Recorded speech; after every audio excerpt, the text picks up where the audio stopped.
All throughout American history, there have been people who defy expectations, shatter stereotypes, and leave an undeniable mark on society. One such remarkable individual was Deborah Sampson.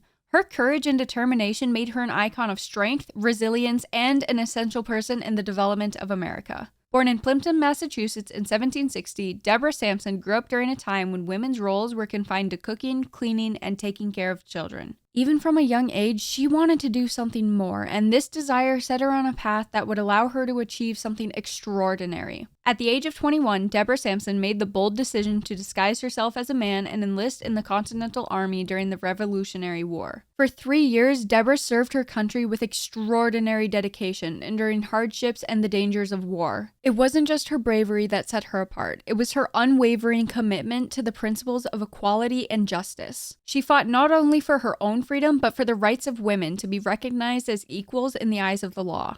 Although Deborah Sampson broke numerous laws by hiding her identity, she deserves to be in the APUSH Hall of Fame because of her ability to inspire others and her dedication to our country.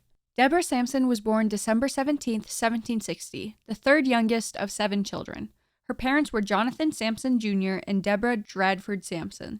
Her mother was the great-granddaughter of Massachusetts Governor William Bradford.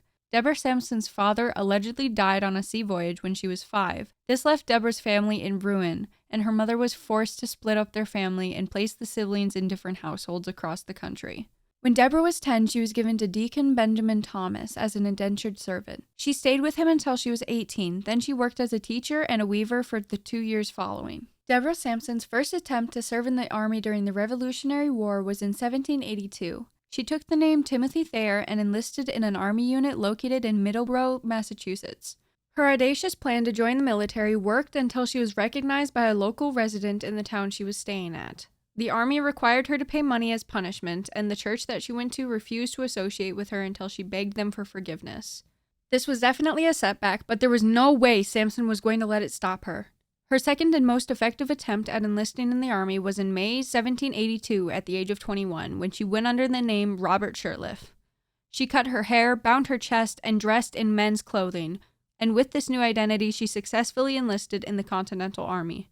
Her true identity remained hidden throughout her service. As a soldier, Sampson exhibited great dedication and skill. She participated in several military campaigns, including the Battle of Tarrytown and the Battle of Yorktown, among others. She proved her worth by being an excellent marksman, a proficient soldier, and a reliable comrade. Her true gender remained a secret even as she endured the hardships and dangers of war. Throughout her service, Sampson encountered various obstacles, including an instance where she was shot in her thigh during a battle. But fearing her true identity would be discovered, Deborah secretly removed the musket ball by herself in order to avoid seeking medical help. Sampson experienced a similar incident when she sustained a gunshot wound to her shoulder during a skirmish. Despite dealing with severe illnesses and enduring harsh and unforgiving conditions, she showcased unwavering perseverance, barely upholding her disguise throughout her challenging expedition. In 1783, after serving for nearly 2 years, Sampson's true gender was finally discovered when she fell seriously ill and was taken to a military hospital. The attending physician, Dr. Barnabas Binney, treated her. Then he sent a letter to General Patterson revealing her gender. Despite the risk of punishment, her fellow soldiers defended her. Deborah Sampson was honorably discharged from the military on October 25, 1783, and she received a letter of recommendation from General Patterson himself. The end of her military career did not mark the end of her remarkable journey. Deborah Sampson continued to embody the values of courage and resilience that she had embraced throughout her military career.